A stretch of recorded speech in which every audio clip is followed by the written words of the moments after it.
So the number of large shopping malls are increasing across Nigeria. But what about neighborhood shopping malls? Just one across the street, around your street corner, perhaps just close to the bus stop where you live. Let's talk about real estate investments. How do we engage this new way of neighborhood shopping, the experience, by bringing in real estate investment? How do we get the money to build them? Of course, you know, this costs billions and billions of naira. Let's get Winston Osuchukwu, the Chief Executive Officer of First Harley Asset Management, to talk to us. He's someone who spent most of his life in the financial services industry, so he understands the business of rate. Good morning. Morning. It's good to see you. Okay, let's talk about real estate investment trust in Nigeria. You want to build a shopping mall. I want to build a shopping mall, and I'm sure that costs a pile of cash. Yeah, taking on a project like that is a significantly expensive project. And until now, the process was, unfortunately, simple but difficult. Simple in that you go in, you find a bank to loan you some short-term money, and you borrow that money at high interest rates in a very short term. You build your mall, and then you try and pay off the loan as quickly as possible, because again, very short term. But if you remember, the mall you're building is a long-term asset. That asset is going to be there for a very long time, 20, 30 years, even longer. So what the real estate investment trusts stand to do is to really stretch out, really set up the right financing structure. So from the start, if you wanted to build a mall, you would go to your bank and say, hey, I want to build this mall. Here's what I want to do. They'll give you construction finance. Once you finish building the mall, and you get your anchor tenants in, you get the right people in, then you will come to me as a REIT and say, I need to refinance this mall. And the REIT will now invest with the mall with you and collect those streams of rentals that are coming out over a 20, 30-year process. I've seen rates in the residential estate, kind of residential estate in Nigeria. A few of them, one or two, a few listed on the stock exchange. What is likely different from the commercial side of a rate? Well, if you look at, if we just look specifically at the top services, retail-focused REIT, there are a number of things that are very different. Number one is it is completely focused on the retail sector. So all we're talking about here is retail shopping malls. That is the only thing we're investing in. Secondly, unlike other REITs that have been here in the past, this REIT has decided to really step away from certain risks so that all the malls that we'll be investing in are malls that already exist, have tenants, and actually in this portfolio, they are all over 90% occupied.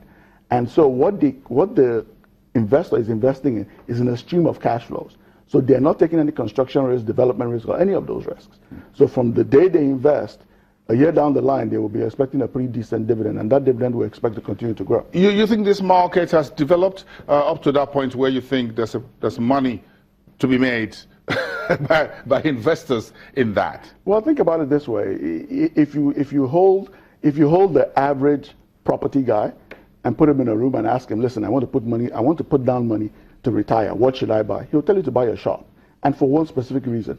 When you buy a shop, a guy is more likely to pay for a shop than to pay for his home. And secondly, if I need to evict a guy from his shop, it's a very easy process. If I need to evict a guy from his home, it gets more difficult. So when you look at it over a long period of time, the yield you get from owning a shop is significantly better than yield you get from owning a property, even if both of them pay at the same time. Because remember, every single time you get a new tenant, I have to renovate. In the shop, the new entrant, whoever your new tenant is, will do the shop in his own image for whatever goods he's selling. So what you'll find that's our brothers from the southeast. Those are my people from the southeast. So what you'll find is in the retail sector, what investors are sure they're getting is, like in all the malls we're acquiring, ShopRite is the anchor tenant. ShopRite has been here for 10 years. ShopRite is actually looking to, in ShopRite's mind, Nigeria is probably going to be one of their biggest countries. What a lot of people don't realize is Walmart is in Nigeria. Walmart actually owns Game. They are the major shareholder in Game stores. In that's American brand. Exactly. Why are they here? Because they look at Nigeria as one of the top retail markets. And if you look at, there's some research that was done by a company called A.T. Kearney.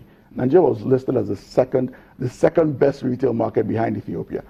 And so if you look at all those things, and behind Ethiopia. Ethiopia has 80 million people, and they were a really great place to do business until the last 3-4 months when they started having some unrest in the Oromo region and what have you. But the one thing everybody has seen in Nigeria is, as we continue to urbanize, what we will find, as we continue to urbanize and electricity gets better, people will start to demand a lot more simplicity in life.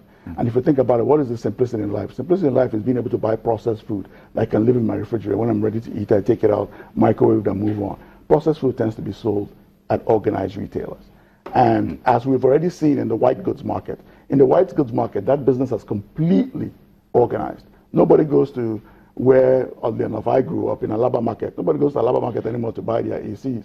Everybody goes down to the LG store and buys it directly from LG. So that business has totally organized. And we're starting to the way you have your bank on your phone. Exactly. And these are things that are going to continue to happen. So the question you have to ask yourself is, if Nigeria is moving in that direction, if the entire business is moving in that direction, how can I participate? You only have two choices to participate in that business. If you want to be a retailer and go head to head against them, you're going to get crushed. Because I don't know who has the money to fight Walmart and ShopRite and Carrefour. The only other way you can play in that business is you either own where they operate or you're putting stuff on their shelves.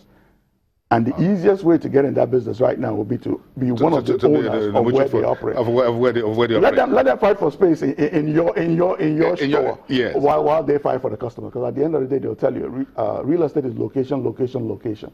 So malls in the right places will continue to be a prize for every retailer. But you're looking at the financial services product in an environment where inflation is 0.55%. Well, thank goodness. The analysts saying these things are tapering off a little bit, and perhaps will still be a little bit softer this year. You're looking at exchange rate, and as well as a couple of other macroeconomic situations around. So, if